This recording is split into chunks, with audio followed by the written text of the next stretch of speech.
Subscribe कीजिए be learning tutorial YouTube channel को और बेल आइकन को दबाइए हमारी लेटेस्ट वीडियो सबसे पहले देखने के लिए।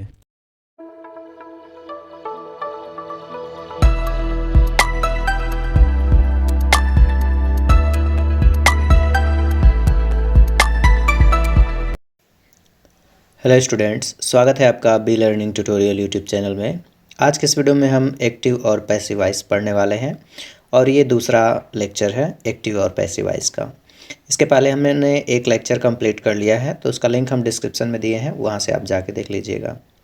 जैसे कि यहाँ पे एक लड़का है जिसका नाम राजू है और ये जूस पी रहा है, तो एक्टिव वॉइस में इसको हम कैसे लिख सकते हैं? Raju is drinking the juice, मतलब राजू जूस पी रहा है। तो बेसिकली पैसिव वॉइस का मतलब होता है कि इसी वाक्य को दूसरे भाव में कहना, मतलब इसका जो लैंग्वेज है वही रहना चाहिए। तो the juice is being drunk by Raju, कुछ इस तरीके से, मतलब जूस राजू के द्वारा पिया जा रहा है। बात वही है, बस कहने का तरीका बदल गया है। तो यही होता है एक्टिव वॉइस से पैसिव वॉइस में बदलना, बात वही रहेगी, बस उसका तरीका बदल जाएगा। बेसिक क्या नियम होते हैं, क्या आपको इसमें लर्न करना होगा, वो सब चीज़ें आज की इस वीडियो में हम जानेंगे। तो सबसे पहले हम समझ लेते हैं कि आपको क्या समझना है। जैसे कि एक एग्जांपल और लेते हैं, तो Vandana writes a letter, passive होगा इसका, a letter is written by Vandana. बात वही थी कि वंदना एक पत्र लिखती है और उसी वाक्य को कहा गया एक पत्र वंदना के द्वारा लिखा जाता है। सेम बात थी, बस दूसरे तरह से कहा गया है। तो सबसे पहले आपको टेंस को आइडेंटिफाई करना होगा। रूल नंबर 1, मतलब कि असर्टिव है, निगेटिव है, इंट्रोगेटिव है, इम्परेटिव है, किस तरीके का सेंटेंस है वो। दूसरा, आपको ऑब्जेक्ट को सब्जेक्ट बनाना होता है और सब्जेक्ट को ऑब्जेक्ट बनाना होता है। और बेसिक जो नियम होते हैं वो हम समझ लेते हैं। जैसे how to change active voice in passive voice, मतलब कोई भी एक्टिव वॉइस सेंटेंस है जैसे असर्टिव सेंटेंस, तो उसको आप पैसिव वॉइस में कैसे बदलेंगे। पहला नियम, या फिर टोटल 3 नियम आपको ध्यान में रखने हैं। एक तो आपको चेंज करना है सेंटेंस को, दूसरा आपको प्रोनाउन में परिवर्तन करना है, और तीसरा आपको टेंस में परिवर्तन करना आना चाहिए। तो ये बेसिक 3 नियम थे जो आपको एक्टिव वॉइस से पैसिव वॉइस बदलने में हेल्प करेंगे। पहला नियम हम देख लेते हैं कि चेंज इन सेंटेंसेस। जैसे मान लीजिए कि कोई सेंटेंस दिया गया है तो उसको आपको पहचानना आवश्यक है। इम्परेटिव है तो कैसे बनेगा, असर्टिव है तो कैसे बनेगा। तो ये बेसिक नियम जो है आपको पहचानना है। उसके बाद ऑब्जेक्ट जो उस सेंटेंस का होगा उसको आप सब्जेक्ट बनाएंगे, ठीक, और जो सब्जेक्ट होगा उसको आप ऑब्जेक्ट बनाएंगे। ध्यान दीजिएगा कि कोई भी पैसिव वॉइस जब बनाया जाता है तो उसमें प्रोनाउन का परिवर्तन भी कभी कभी आ जाता है, तो आपको प्रोनाउन का परिवर्तन और टेंस का परिवर्तन आना चाहिए।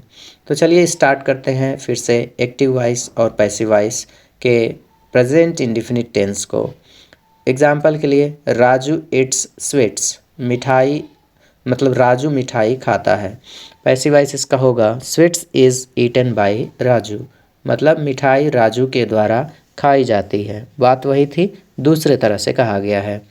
तो यही पैसिव वॉइस है, सेम बात रहेगी, उसको दूसरे तरीके से कहा जाएगा। स्टार्ट करते हैं हम प्रेजेंट इंडेफिनिट टेंस से और इसकी पैसिव वॉइस को समझते हैं। इस वीडियो में हम प्रेजेंट टेंस, जो प्रेजेंट इंडेफिनिट टेंस है उसके असर्टिव, निगेटिव, इंट्रोगेटिव तीनों टाइप के सेंटेंसेस को देखेंगे, साथ में प्रोनाउन चेंजिंग वाला नियम भी समझेंगे। और इस वीडियो में हम प्रेजेंट इंडेफिनिट टेंस को पूरी तरीके से पैसिव वॉइस को ख़त्म कर देंगे। Basic structure present indefinite tense के एक्टिव वॉइस का होता है सब्जेक्ट, वर्ब की first form, object. Passive voice में ऑब्जेक्ट होता है, helping verb is am are आती है, वर्ब की third form plus by plus subject होता है। एग्जाम्पल के लिए एक्टिव वॉइस हम लिखते हैं ही रीड्स बुक, इसमें आपको ही सब्जेक्ट है, रीड वर्ब है, अब बुक ऑब्जेक्ट है। तो इसका पैसिव वॉइस बनेगा book are read by him, he का क्या हो गया है ऑब्जेक्ट, हिम हो गया है, ठीक है। यहाँ पे हमने स्ट्रक्चर भी लिख दिया है, तो उससे भी आप समझ सकते हैं कि कौन सा कहाँ पे लिखा जा रहा है। दूसरा example, she writes a letter, वह एक पत्र लिखती है। इसमें सी सब्जेक्ट है, राइट्स वर्ब है ए लेटर ऑब्जेक्ट है, तो ए लेटर ऑब्जेक्ट है तो इसको आप पहले लिख देंगे a letter is written by her. Is क्यों लग रहा है? क्योंकि सिंपल जो प्रेजेंट टेंस होता है वो प्रेजेंट कंटिन्यूअस में चेंज होता है, इसलिए उसकी helping verb is am are आती है।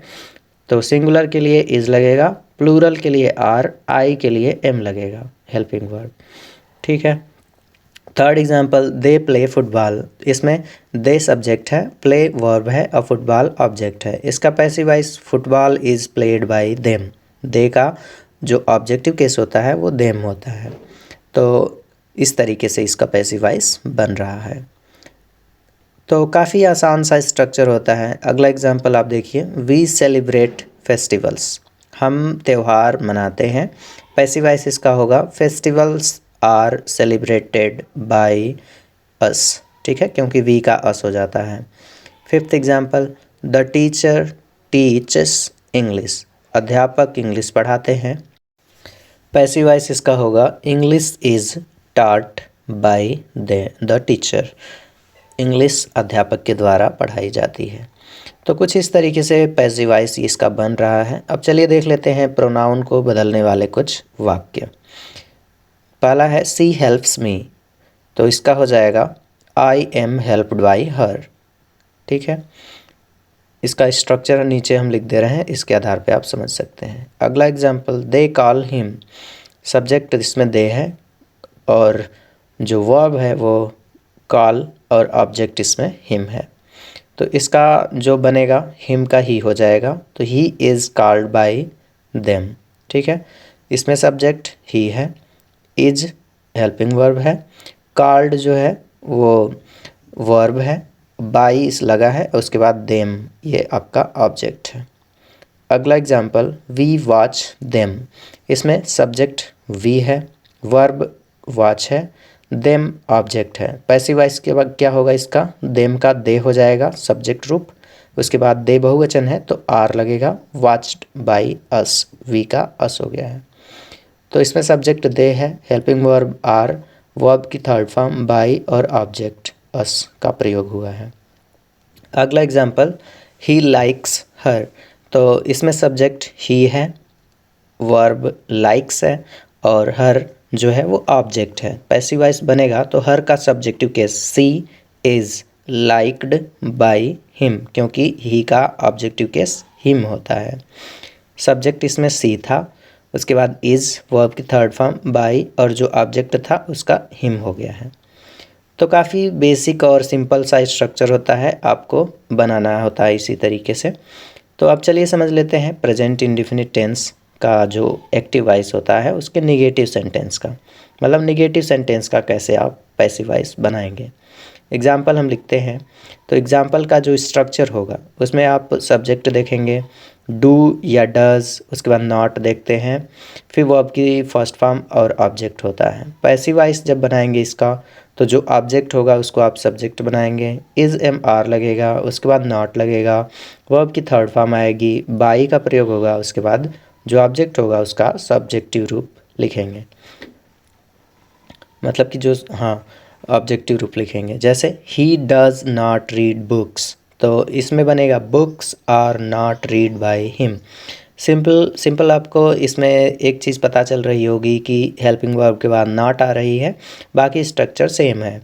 तो she does not write a letter, तो a letter is not written by her, क्योंकि सी था तो उसका हर हो जाएगा।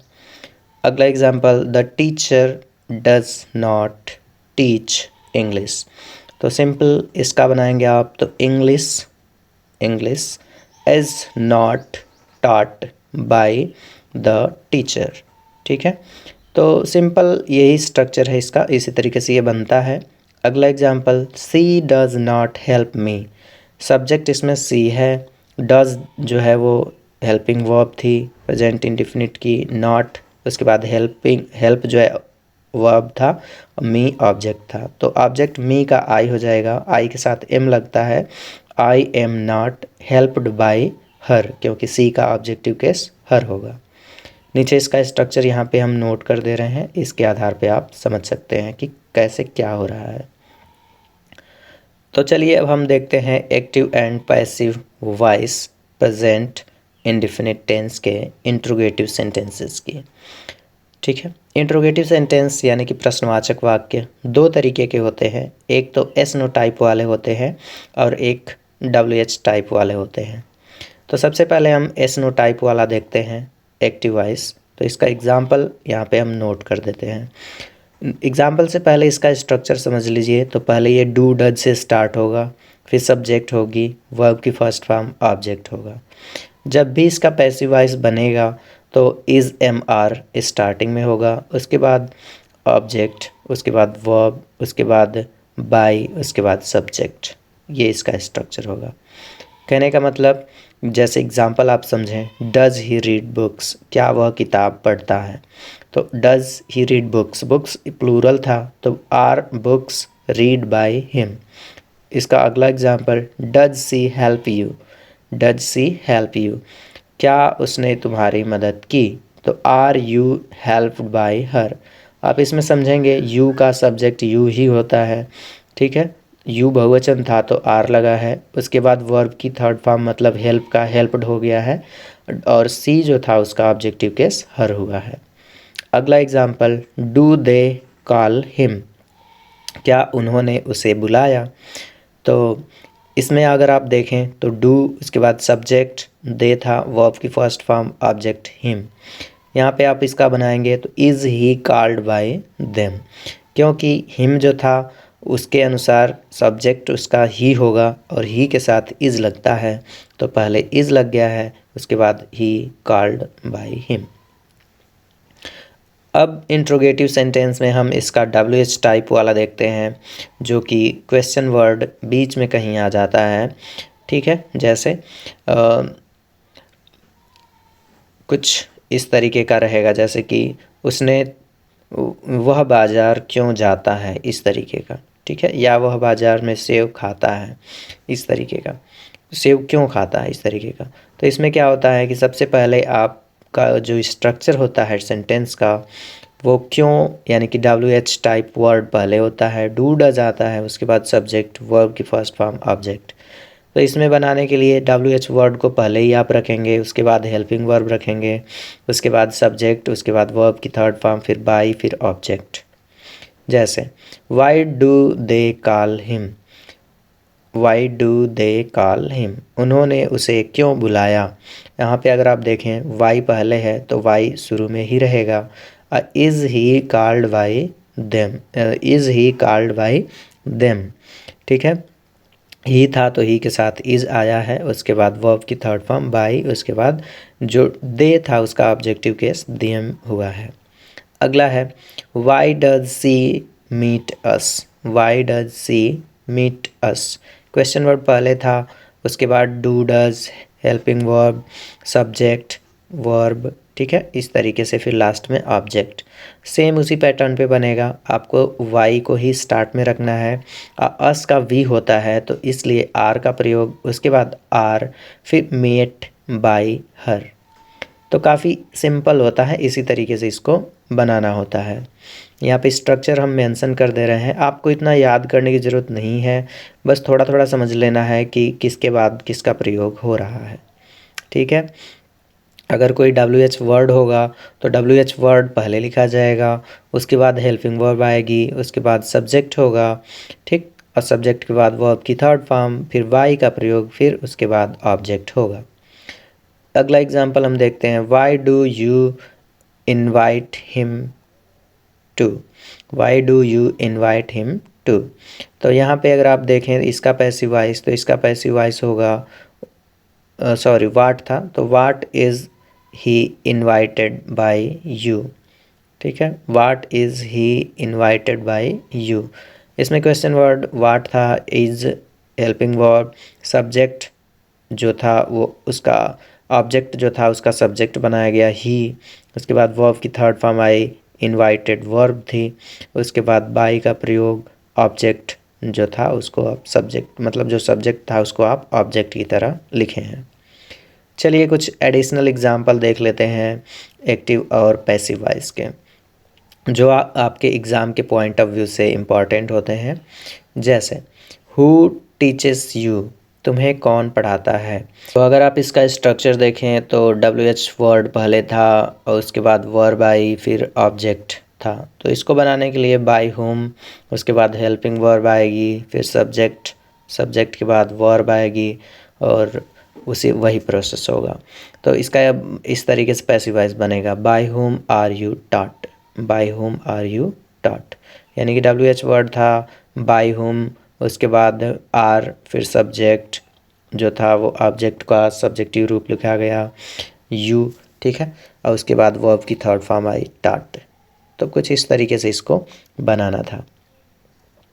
तो अब चलिए हम देख लेते हैं चेंज ऑफ प्रोनाउन, मतलब जो ऐसे वाक्य जिसमें प्रोनाउन भी बदलेंगे, जैसे कि असर्टिव सेंटेंस में या निगेटिव हो या इंट्रोगेटिव हो, किसी भी तरीके का होगा, तो उसमें प्रोनाउन को बदलने के लिए बेसिक स्ट्रक्चर क्या होना चाहिए उसको समझ लेते हैं। तो जैसा कि आपको पता है, आई, यू, ही, सी, इट, दे, वे, ये सब क्या होते हैं, सब्जेक्टिव रूप होते हैं। तो उसी तरीके से इसका जब ऑब्जेक्टिव रूप होगा तो आई का मी होता है, यू का यू होता है, सी का हर होता है, ही का हिम होता है, इट का इट, वी का अस और दे का देम होता है। ये प्रोनाउन चेंजिंग रूल थे जो आपको आवश्यक हैं याद कर लेना, ठीक है। तो मिलते हैं अगले वीडियो में नेक्स्ट टॉपिक पे। Thanks for watching.